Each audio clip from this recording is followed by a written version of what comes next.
Bon, comme t'as vu dans le titre, on va parler de quoi? L'hiver. Non, je rigole. On va parler des familles nombreuses. Moi, je viens d'une famille nombreuse. On est 6. Mon petit frère, moi, mes 2 grands frères, ma mère, mon père. C'est quoi ça?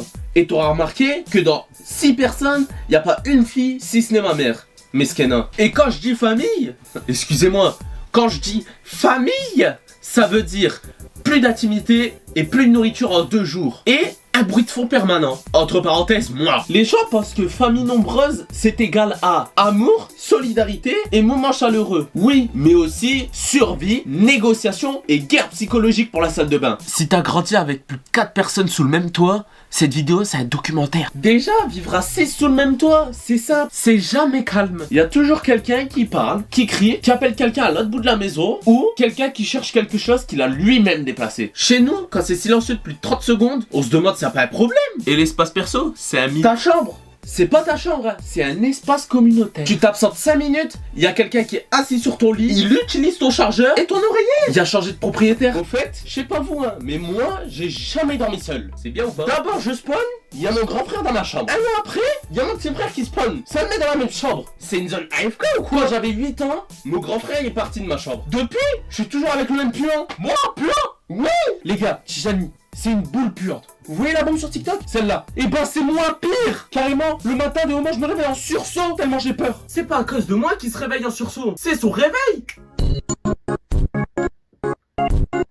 Mais t'es pas sérieux là? Bien sûr que si, t'as pas vu le tien? Musique. Et quand je me réveille, je vois une terreur nocturne. Je vois un fou qui me regarde comme si c'était pas normal que je me réveille. Attends. Moi ce que je vois, c'est un mec dans le noir qui me regarde.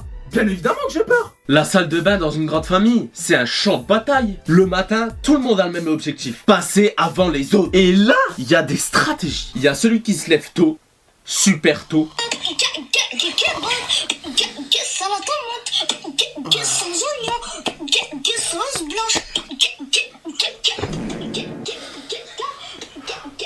Il y a celui qui ment, il dit j'ai juste besoin de 5 minutes. Au final, il met 25 minutes. Et il y a toujours quelqu'un qui oublie de dire qu'il est dans la salle de bain. Le pire, c'est quand t'attends, hein. T'entends l'eau couler et au loin t'entends ton frère qui crie j'arrive. Ça fait 10 minutes qu'il arrive. Les repas chez nous, c'est un événement. Mais quand je dis famille, c'est pas que ici, hein.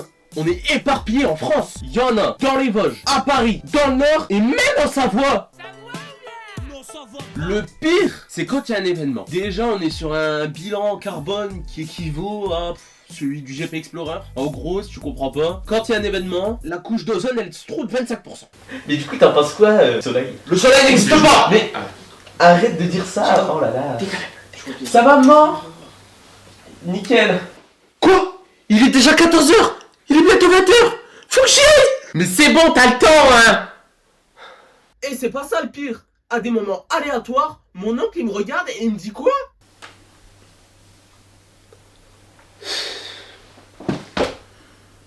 T'es déjà levé toi? Bah il faut, hein.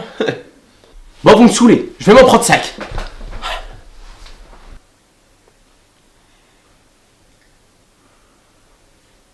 Déjà, on fait pas les courses comme vous, on fait un ravitaillement. Quand t'ouvres le frigo, t'as 2 options. Soit il est plein, mais tout est réservé. Ou soit il est vide, mais tout le monde te dit qu'il y a à manger. Mais dans les 2 cas, t'es déçu. Et le pire, c'est quand il y a un truc que t'aimes bien. Si tu le manges pas tout de suite, il disparaît. Pas de témoin, pas de coupable, juste un papier d'emballage. Genre, c'est sa signature. Dans une grande famille, partager c'est important. Mais il faut surtout savoir bien cacher. Le bruit. Parlons-en. Il y a toujours un bruit.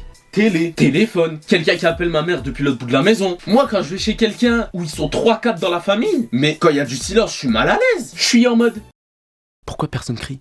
C'est un piège? Et pourtant, t'apprends à vivre avec. Tu développes des capacités incroyables à te concentrer, même quand c'est le chaos autour de toi. Mais faut être honnête, grandir dans une grande famille, ça a des avantages quand même. T'es jamais vraiment seul. Si t'as un problème, il y a quelqu'un. Si t'es triste, bah il y a du bruit, donc t'oublies. T'apprends à partager, t'adapter, négocier. Et surtout, t'as des souvenirs que d'autres n'ont pas. Comme la fois où mon père, il a mis son téléphone dans un congélateur parce qu'il était chaud. Il y a des moments chaotiques, fou rire, disputes débiles, mais aussi beaucoup d'amour.